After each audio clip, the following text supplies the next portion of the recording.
Y ahora, el editorial con Glatzer Tuesta.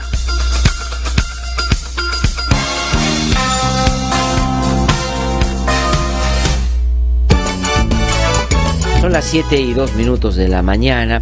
El día de ayer, y esta es una noticia lamentable, se conoció que un bus que se trasladaba desde la provincia de Rodríguez de Mendoza hacia Chachapoyas, llevando entre sus ocupantes a un grupo de chicos, adolescentes que iban a jugar un campeonato que ahí se desarrollaba, se cayó al precipicio por unos 90 metros. Según informaciones recientes, y en este momento hay una entrevista que le están haciendo a la ministra de Salud, ha dicho que son 7 ya los menores de edad que lamentablemente han perdido la vida. Y esto es no solo un drama por la muerte que ha generado, sin duda esa es la consecuencia más extrema, sino el riesgo latente de que esto pueda seguir sucediendo. Habida cuenta, estamos en un problema serio de las vías en nuestro país. Yo recuerdo, además, siendo de Chachapoyas, haber visitado mucho esa región y mucho esa zona por donde en donde ha ocurrido este accidente,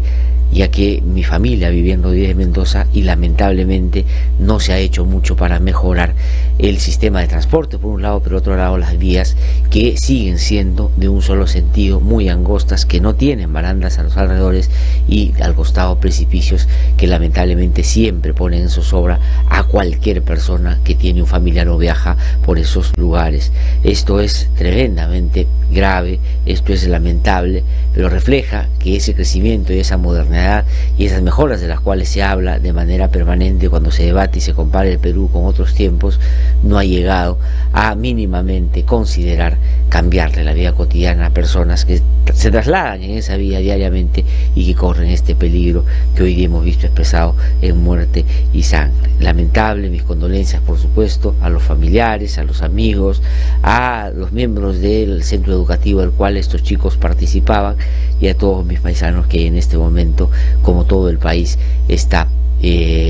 conmovido por esta tremenda tragedia. Vamos a comunicarnos, no sé si tenemos ya una comunicación, lo vamos a hacer en un ratito con nuestro corresponsal en la zona para recoger informaciones recientes de este lamentable hecho. Mi solidaridad y mi más profundo sentimiento de pesar con los familiares de quienes perdieron la vida en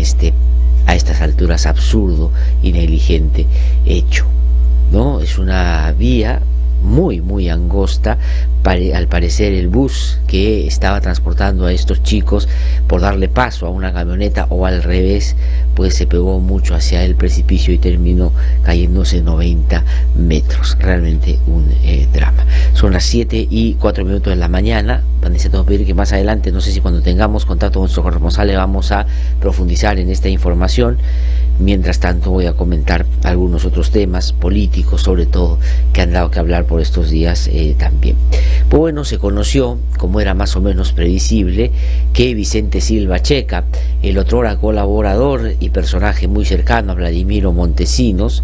pues ha terminado siendo para el Ministerio Público y para el Poder Judicial, por lo menos cuando se resolvió el incidente de la prisión preventiva, el cerebro que operaba tal como en la época de los 90 a la sombra de Keiko Fujimori, y estaba caracterizado por este personaje que si algo aprendió es a moverse en la oscuridad y a tramar una serie de situaciones para perjudicar y traerse abajo cualquier accionar de quienes han considerado por estos tiempos a sus enemigos. Y claro, los enemigos de Fuerza Popular hoy día son algunos jueces y fiscales, en otro momento eran algunos medios de comunicación y en algunos momentos eran algunos otros partidos políticos. Y si uno sigue la línea de comportamiento de esta agrupación política, que según el fiscal validado por un juez tenía en su interior una estructura criminal que lavó dinero, que lavó activos que provenían de la corrupción, que ya Odebrecht en esas alturas, y así lo advirtió la propia Keiko Fujimori con su voto en el Congreso de la República, pues tenían la pretensión de limpiar a través del financiamiento ilegal de campañas electorales, a cambio de, por cierto, y lo han dicho los directivos de esta empresa también, de que cuando Keiko Fujimori o cualquier otra agrupación ganara la elección, pues la contraprestación eran obras de gran infraestructura en las que podían, sobrevalorando las mismas, ganar más allá de lo que correspondía y de ahí seguramente recuperar, comillas, lo invertido. Entonces Silva Checa, según el Ministerio Público, y así lo cree también Richard Concepción Carhuancho, o para decirlo de mejor manera, el fiscal José Domingo Pérez y el juez Richard Concepción Carhuancho han coincidido en la apreciación del papel y el rol fundamental que cumplía Silva Checa. ¿Cuáles son los argumentos o los elementos de convicción? Pues varios, entre otros la documentación incautada en la casa de este personaje, donde había planes diseñados para obstaculizar y para perjudicar las investigaciones, y por cierto con eso buscar alguna instancia amiga que seguramente pretendían que, llegando a las más altas esferas, estaba todo garantizado a favor de sus intereses. Por eso es que, entre otras cosas, de manera muy nítida, el fiscal ha logrado caracterizar esa ruta y creía que el actual fiscal de la Nación y el entonces vocal supremo Inocencio Pariachi eran el punto de llegada de todo aquello que finalmente, si en otras instancias no podría controlarse, iba a caminar en la dirección que a ellos les parecía era la más conveniente. Y lo ponen a Vicente Silva Checa, que, dicho ese paso, yo lo comentaba aquí ya en otros momentos, aprendió de los usos y costumbres de Montesinos, y ya en la compra del cable canal de noticias pues tuvo su debut como lavador de dinero, porque le dieron una plata para comprar un canal, pero sin que generara alguna sospecha de que esa plata venía de los fondos de reserva, que eran producto de lo que le sacaban a otros ministerios para cometer una serie de actos ilícitos, entre la otra compra de congresistas, compra de medios, compra de jueces, compra de fiscales, etcétera, etcétera. Y el señor Silva Checa era orgánico a esa estructura y era partícipe activo de todas estas fechorías, y esto está felizmente y gracias a Vladimiro Montesinos registrado en un indignante video donde este señor, el asesor en la sombra de Keiko Fujimori, pues hablaba con Vladimiro Montesinos para buscar formas de que no se enterara ni su mujer de cómo estaba haciendo estas cosas, pero consciente de lo que estaba haciendo, por cierto, estaba por fuera de la ley. Pues bueno, esto era, como decía, la situación hoy de Silva Checa, lógico, y las reacciones de quienes alrededor de Keiko Fujimori en los últimos tiempos han ostentado y han manejado arbitraria y autoritariamente el poder, inclusive en contra de los propios militantes y dirigentes del Partido Naranja, pues están viéndose en ese espejo y seguramente sienten que más temprano que tarde van a terminar en una situación muy parecida. Y eso creo que, por lo que hemos podido apreciar quienes con cierto interés seguimos estas audiencias, pues va a suceder en los próximos días, y va a estar centralmente lo que era la cúpula de Fuerza 2011 y los mandamases de Fuerza Popular, pues sometidos a una prisión preventiva en la cual tendrán que no solo colaborar y participar, sino la justicia asegurarse desde que desde ahí no puedan seguir obstruyendo. Bueno, corre la posibilidad, y a eso están apostando los fujimoristas, de que una instancia más amigable con ellos pueda revertir esto, pero me parece que en relación a ello, y lo he escrito ya en otros momentos, Richard Concepción Carhuancho y José Domingo Pérez previamente han hecho lo que el Tribunal Constitucional requiere para una prisión preventiva: una argumentación y un sustento reforzado, más allá de lo que habitualmente uno puede sustentar, para dar esa doble garantía de que al privar de la libertad a una persona, esto esté debidamente sustentado, no solo para evitar la arbitrariedad, sino porque es la libertad la que está en juego, como todos hemos podido ya apreciar con las decisiones que aquí se han tomado. Entonces me parece que es lógico, pero ojo, junto con ello, y esto se ha dado a la par, y hay que resaltar un elemento que es muy importante, una de las cosas que Richard Concepción Carhuancho,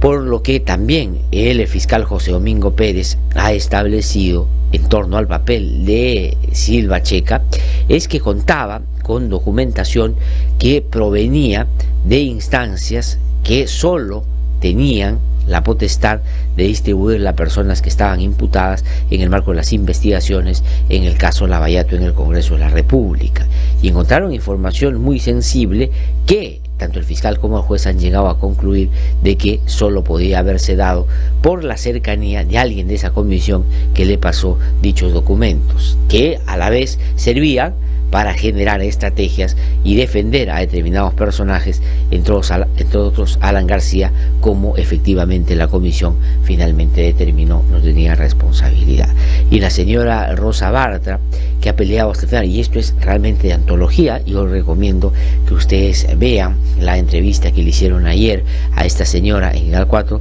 y pese a que hubo una mínima exigencia por parte de quien entrevistaba, ella dijo cosas que eran bastante interesantes. A la pregunta de por qué no involucraron a Alan García en torno a todo lo que ha sucedido en su segundo gobierno, sobre el metro, en fin, sobre todas las obras que ya ustedes saben han sido bastante cuestionadas, ha dicho porque se acaba de determinar que inclusive llegaron hasta el ministro, pero que no hay una conexión con que Alan García haya podido, de alguna manera, tenido participación en todo ese tema. Y dijo que ellos, por más que sospechen y por más que la mayoría crea que una persona es culpable, ellos, por el debido, el respeto al debido proceso y a la presunción de inocencia, pues no van a verse forzados a incorporar a alguien si no corresponde. Y que además dice que en el caso de Alan García, si se le imputa alguna responsabilidad política, esta ya no tiene sentido, porque como pasó hace más de 5 años, sin duda ya no se puede hacer alguna acusación constitucional. Y aquí es donde yo quiero llegar. Y le preguntan, pero en fin, y en el caso de Nadine Heredia, ¿cuál pudo haber sido si ella no era una funcionaria pública? Esto cuando le preguntaron previamente sobre Keiko Fujimori, dijo que Keiko Fujimori no era funcionaria pública, por lo tanto no tenía ninguna posibilidad de manejar estas cosas. Le preguntan por Nadine Heredia y ella da una respuesta de antología. Dice que no, es que en el caso de Nadine Heredia, ella, como ustedes saben, tuvo un nivel de participación más allá de lo que estaba establecido. Eso no ha sido probado de ningún lado. Hay una investigación que inclusive creo que se archivó, hubo una investigación que se archivó y no se ha probado que ella hizo cosas que no correspondían hacer porque no tenía ningún cargo público. Pero sí le atribuye una responsabilidad, y no estoy defendiendo ahí, sino estoy haciendo la comparación solo con Alan García, que siendo presidente no le encuentra ninguna responsabilidad, cuando es muy difícil que él no haya tenido el control absolutamente de todo, no solo porque los presidentes tienen esa posibilidad de mirar todo, sino por la propia personalidad de García de querer, y de hecho haber siempre sido así, controlado todo. Pero en cambio Heredia dice, porque ella se excedió de sus funciones, ella sí tiene una responsabilidad, por eso la denuncia. En cambio Alan García, que sí la tenía formalmente, no se ha podido probar absolutamente nada. Ese es el nivel, desde mi modesto punto de vista, pues de afinidad, sino complicidad, de estas dos agrupaciones que en el Congreso de la República han hecho esta comisión solamente para ese fin, ¿no es cierto?, salvar a Alan García y a Keiko Fujimori. Pero resulta bien interesante como para defender a los que terminan siendo, no digo los líderes, porque en este tipo de organizaciones hay jefes, o en algunos casos hay patrones, pues finalmente han terminado creyendo que con eso le van a salvar el pellejo. Yo creo que una de las cosas más importantes que han sucedido en los últimos tiempos es que ya no solo lo que hacen los congresistas no importa en términos de investigación, porque está plagada de este tipo de manera parcializada de hacer las cosas, sino porque hay fiscales y jueces que sí están trabajando diligente y valientemente, y ellos van a encargarse de jalar el hilo hasta donde sea posible, inclusive frente a aquellos que hoy día, teniendo el poder y manejando esa comisión, creen que salen bien librados porque Rosa Bartra los exonera de toda responsabilidad. Vayan a engañarle, ya saben ustedes a quién con eso, porque la mayoría de la gente de nuestro país no cree que esto pueda en algo beneficiar a estos dos personajes. Otro tema y otra preocupación muy importante que yo quiero también resaltar esta mañana, lo conocí o recibí esta información el día de ayer a propósito de lo que difundió el diario La República y en particular el periodista César Romero, y tiene que ver con las decisiones que está tomando el señor Pedro Gonzalo Chávarri en el Ministerio Público, que, como ustedes saben, está tomando decisiones solo para dos cosas. En primer lugar, salvarse él de las investigaciones que dentro de su propia institución le están haciendo por pertenecer posiblemente a una banda criminal llamada Los Cuellos Blancos del Puerto, y de pasada buscar una manera algo creativa para que no parezca, pero en el caso de él es muy difícil, que lo puede esconder, busque beneficiar a Keiko Fujimori, a Alan García y a todos los que alrededor de ellos cometieron una serie de hechos que deberían ser investigados de una mejor manera. Pero sin duda qué cosa es lo que este señor ha estimado por conveniente, y es en los últimos días lo que finalmente le está quitando el sueño. Y a Hildebrand, a sus 13, en la edición del viernes pasado, sacó una noticia y dijo: es probable que cuando todos estemos pensando en que va a agarrar y va a dar una patada al fiscal José Domingo Pérez para sacarlo de mala manera de las investigaciones que sigue, sobre todo la de Keiko Fujimori y Alan García, pues nos vamos a llevar una sorpresa, porque va a ser una patada así, pero hacia arriba, buscando ascenderlo y ponerlo en un cargo diferente para tratar de dar la sensación de que lo está premiando y no, en realidad lo está sacando de carrera. Y esto es un asunto típico de quienes, por cierto, se sienten incómodos con el funcionamiento o el comportamiento de alguna autoridad como José Domingo Pérez, y que van a de todas maneras hacer lo que piensen sea necesario para que no siga investigando a Alan García y a Keiko Fujimori. Y sobre eso, ayer se ha conocido que el fiscal Chávarri ha hecho varios cambios, más de 40, ha movido fiscales y un otro lado. Primero porque quiere construir una legitimidad que no tiene por mérito en el propio Ministerio Público. La verdad, yo converso muy permanentemente con muchos fiscales, también con jueces, y lo que uno siente después de hablar con ellos es que este señor en el Ministerio Público tiene una gran mayoría pensando en que es ilegítima su presencia, y por cierto que está básicamente ahí para los fines que yo he mencionado, y que de los pocos que lo respaldan es porque tienen algún vínculo muy directo que está relacionado con redes que dentro del propio Ministerio Público se han venido hace tiempo forjando y que no pueden así nomás romperse por cuestiones vinculadas a su propia sobrevivencia. Así como Keiko Fujimori y el fujimorismo ven a Chávarri como una versión de supervivencia, él ve mover a fiscales afines a puestos claves para poder tener por lo menos la formalidad asegurada, pese a que en la práctica ya nadie o muy poca gente lo respeta en su propia institución, dentro de su propia institución. Pero ¿qué cosa ha hecho este fiscal que no debe ser? Y eso lo voy a comentar después, no creo que me dé tiempo ahora, pero de repente mañana, inclusive poniendo audios. Me puse con detenimiento a ver la entrevista que le hicieron a Pedro Gonzalo Chávarri en CNN el otro día. Yo lo comenté aquí, pero comenté algunos extractos y algunas cosas que otros medios reproducían. Pero realmente sentí vergüenza ajena de un fiscal de la nación que no solo no podía elaborar, sino mentía de manera reiterada, y sobre todo no podía hilvanar algo que sea razonable. Y sentí, dije, qué vergüenza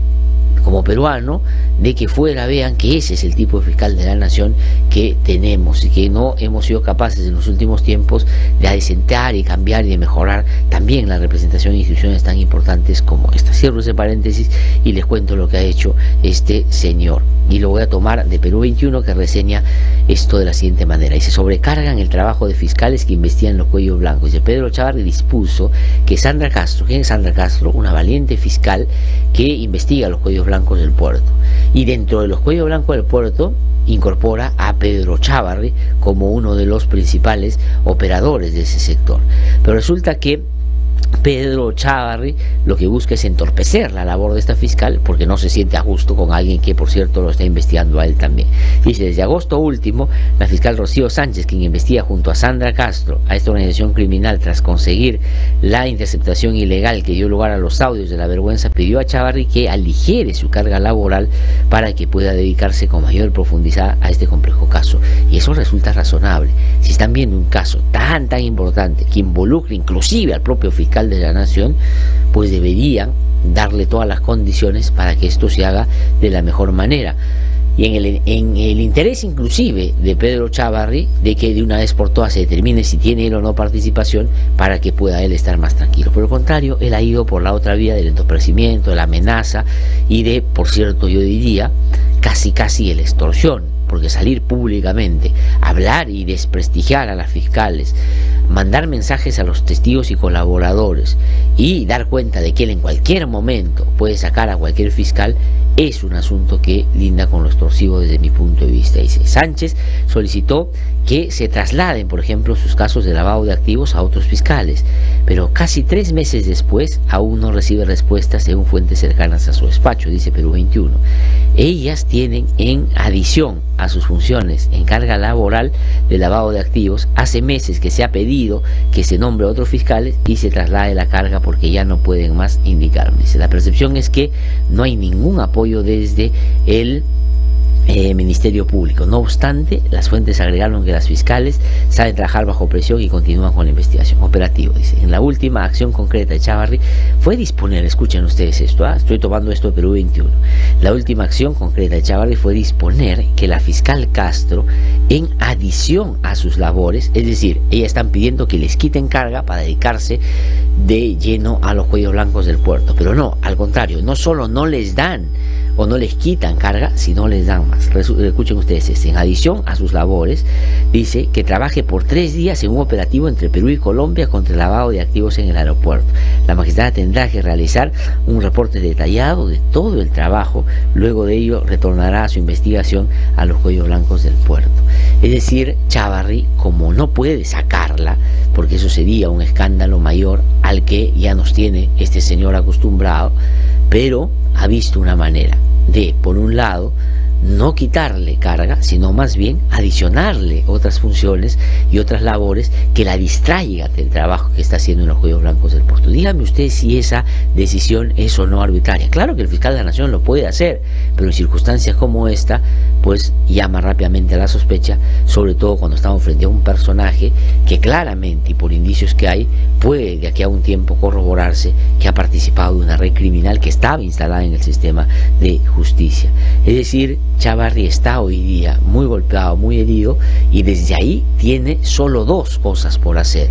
Una, destrozar todas las investigaciones que lo incorpore, y la otra es ver que junto con ello se traigan abajo algunas investigaciones o se muevan determinados personajes para que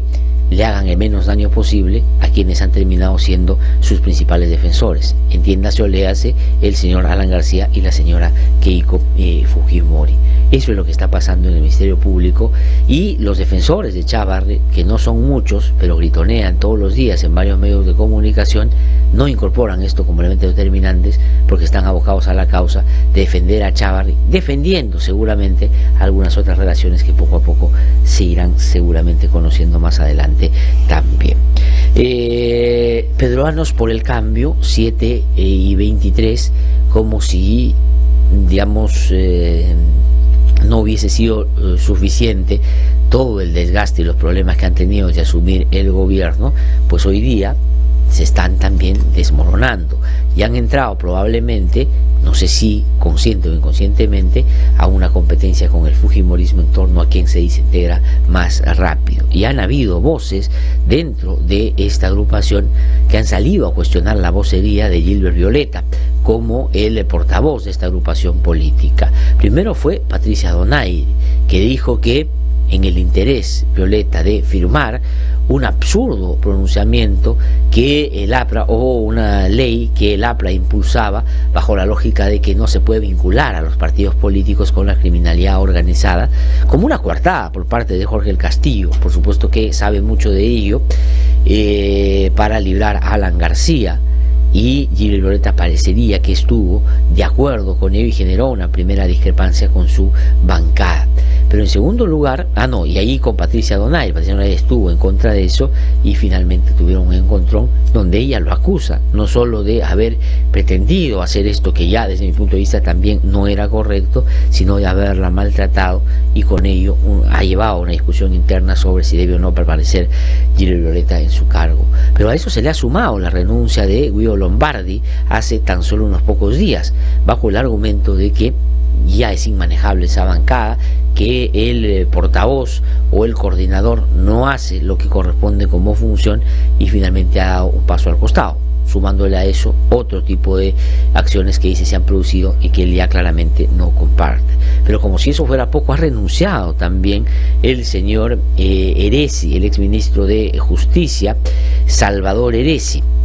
bajo también el mismo argumento de que tanto Gilbert Violeta como el señor Meléndez no solo no coordinan bien, sino manejan esto con su chakra. Y además de renunciar y decir que esto tiene que cambiar, se ha dicho que no va a renunciar a su partido, y que más bien dentro de su partido hay otra cosa que resolver que Gilbert Violeta no ha priorizado, pese a que es el partido. Entonces, ¿qué cosa es lo que Cuestiona además Heresi, ha dicho que hay un mal manejo de la bancada, que él no puede estar sometido o estar siendo partícipe de una bancada donde hay otros que están acusados por compra de votos, se refiere a Bruce y a Mercedes Arauz, pero tampoco que esté liderada y manejada, ha dicho, por alguien que se tiene altos niveles de sospecha de que puede haber participado en ventas de cupos y en relaciones peligrosas con algunos personajes que tanto daño le han hecho al país, como la presencia del señor José Cavazza en la agrupación de Peruanos por el Cambio. Inclusive le preguntan a Heresi hoy día en el diario Perú 21, Violeta debe dar un paso al costado de la presidencia del partido y ese sería lo más honesto. Entonces ya son dos cosas que Violeta debe evaluar: dar un paso al costado de la vocería y de la presidencia de Peruanos por el Cambio. Dice sí, porque me parece que la presencia de Cavazza, escuchen ustedes esta grave acusación, es un hecho bastante grave. Por ejemplo,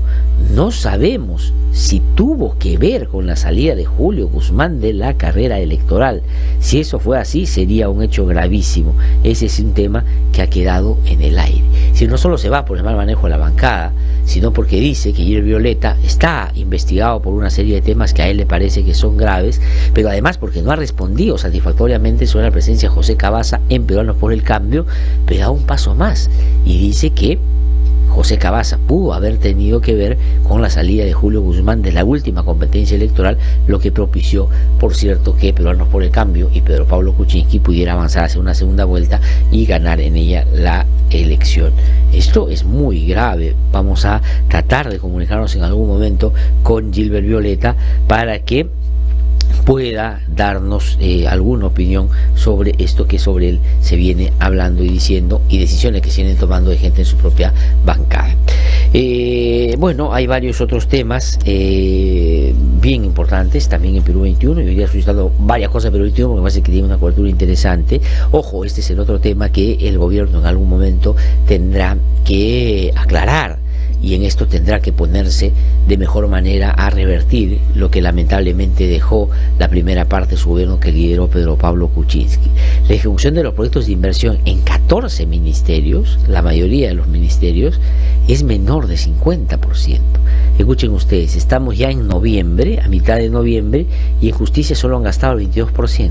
en trabajo el 29%, en economía el 34%, en interior el 36%, en vivienda y construcción el 36%, en desarrollo y inclusión social el 37%, en educación el 40%, en defensa el 41%, en agricultura el 42%, en salud el 43%, en producción el 43%, en mujer y población vulnerable el 44%, en relaciones exteriores el 45%, en energía y minas 54%, en ambiente 62%, en transportes y comunicaciones 62,6%, y en comercio exterior y turismo 71%. Es decir, en la mayoría de los ministerios están por debajo del 50% y estamos acabando el año. Y eso que estábamos frente supuestamente los que llegaron al gobierno y sobre estas cosas sabían. Han abierto una investigación ya a Mark Vito, el esposo de Keiko Fujimori, y él de una manera, la verdad, que a mí me parece no corresponde y por momentos es patética, y dice que el gran delito que él ha cometido es amar a su esposa. Que no se haga el gracioso, porque finalmente lo investigan por lavado de activos y que no venga a victimizarse. Ha dicho que lo están acusando por amar a su esposa y que ya quitaron a sus hijas de su mamá, ahora quieren quitar a su papá. Es patético, digamos, que un personaje, además, sin mayor, bueno, en fin, no voy a entrar a hablar porque no es un funcionario público, pero si está investigado por lavado de activos, tiene que someterse a este fuero. Hay un terreno que compró en una zona de la planicie, en Cieneguilla, espectacular, que el fiscal no ha encontrado cómo ha podido hacer una transacción de esa naturaleza, y eso me parece que es materia suficiente para estar en la condición en la que está. Aquí no hay persecución, y por cierto, a este señor menos todavía, porque yo digo, si algo es este personaje, es nada política, digamos, es el esposo de Keiko Fujimori, y solo en esa condición puede haber estado vinculado a asuntos que, vinculados a su esposa, generen una sospecha de que por ahí puede haber circulado un dinero ilegal, pero nada más. Nada más. Y lo último que quiero mencionar, y esto lo anota el diario La República, tiene que ver con un proyecto de ley, o un proyecto que han firmado,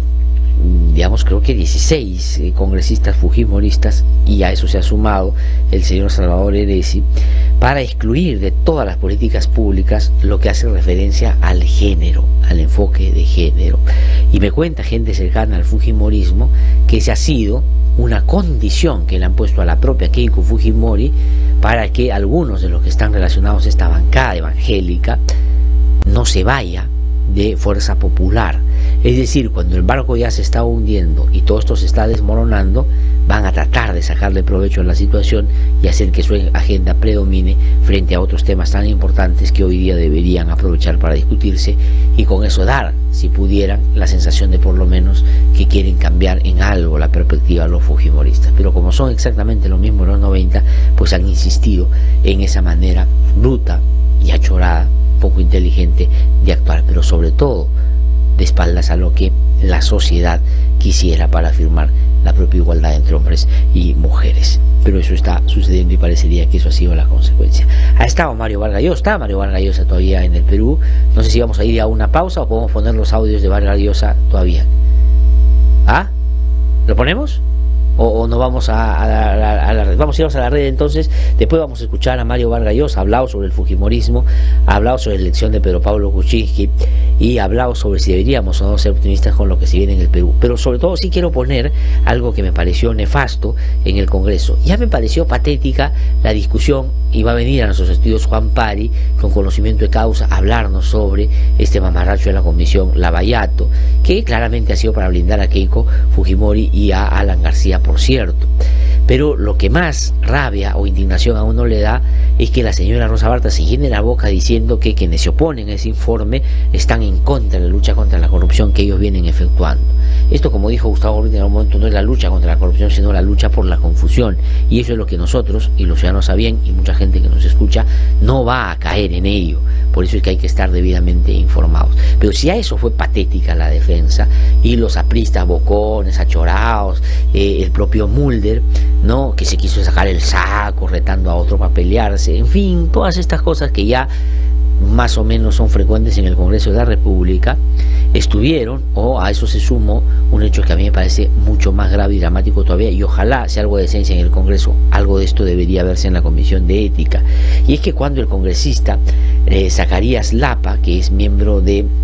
el Frente Amplio, hablaba y opinaba, y con razón daba una serie de elementos que a él le parece que deberían haber sido considerados en esta comisión Lavallato, pues habló en parte de su locución en quechua, que es el idioma que habitualmente habla, y terminó de hablar de eso y de la bancada aprista, y esto tomé nota yo cuando Farid Matuk lo puso en su cuenta de Twitter.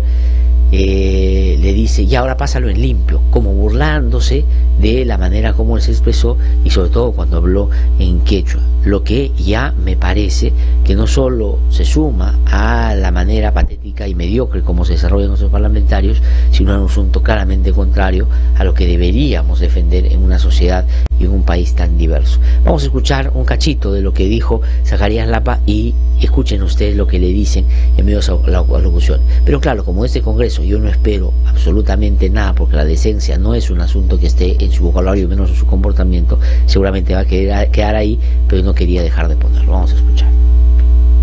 Ñam, cheramuña ahora, no ganchi, un manchita camionanchipak, no ganchi, decisión tomananchipak, gobernota, eligizo, kai Congreso tapas, wichhasunchi, mana malincho, liuruna, suaco y la piñan pinzachka. Muchas gracias, señor presidente. Pásalo en limpio.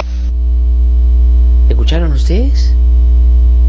Pásalo en limpio. Él habló un tiempo largo en castellano y luego terminó cerrando su intervención en quechua, que es el idioma que habla.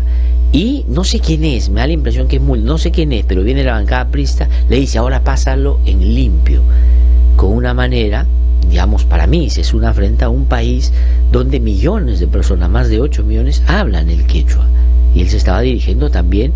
a ellos y a ellas que tienen, como nosotros, el derecho de saber qué cosas se está discutiendo. Y claro, además, ¿qué saben los apristas de limpieza? O bueno, pretenden y creen que saben de limpieza y saben de lavandería. Pero, y aquí termino mi comentario recordando, y lo que he dicho ya en otro momento, lo que me dijo Hildebrand César en una entrevista que tuvimos hace algún tiempo: para despercudir a la García de Keiko Fujimori tendrá que dar una ducha española de lejía. y ni con eso saldrían limpios. Si de limpieza hablan los apristas. Damos una pausa, regresamos un instante, estamos aquí en No Hay Derecho, vamos a hacer nuestro recorrido por las regiones y conversamos con Juan Pari, el ex congresista de la República, que presidió una comisión que sí se tomó en serio hacer las cosas bien y justamente por eso no aprobaron su informe. Pero lo que ha pasado ahora es exactamente lo contrario y ahora ya es un documento del Congreso de la República. Una pausa, hacemos nuestro recorrido por las regiones.